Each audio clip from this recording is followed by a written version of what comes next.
യെരുശലേമിൻ്റെ വിഷയം പരിഹരിക്കപ്പെടാൻ പറ്റാത്തൊരു വിഷയമായി മാറിക്കഴിഞ്ഞിരിക്കുകയാണ്.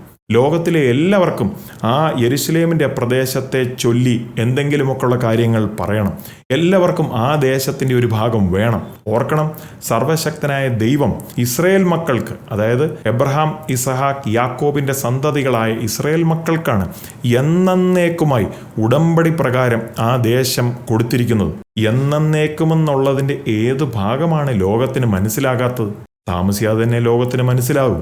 ബൈബിൾ പ്രവചനവുമായിട്ടുള്ളൊരു കണക്ഷൻ നോക്കിയാൽ യെഹെസ്കേൽ 38 ഗോഗ് മാഗോഗ് അധിനിവേശം, റഷ്യ നയിക്കുന്ന ഒരു സംഘടിത ശക്തി, അതിൽ ഇറാൻ, ടർക്കി, മറ്റു ചില രാജ്യങ്ങളെല്ലാം തമ്മിൽ ചേർന്ന് ഇസ്രയേലിനെ ആക്രമിക്കുവാൻ വരുന്ന ആ സംഭവം, അതിൻ്റെ ധ്വനികൾ ഓൾറെഡി കേട്ട് തുടങ്ങിക്കഴിഞ്ഞു. പക്ഷേ ആ ഒരു സമയം ഇസ്രയേലിനെ സഹായിച്ചുകൊണ്ട് ഇസ്രയേലിൻ്റെ ദൈവമാകുന്ന യഹോവ ഇടപെടുകയും ഇസ്രയേൽ ജയാളിയായി നിൽക്കുകയും ചെയ്യും.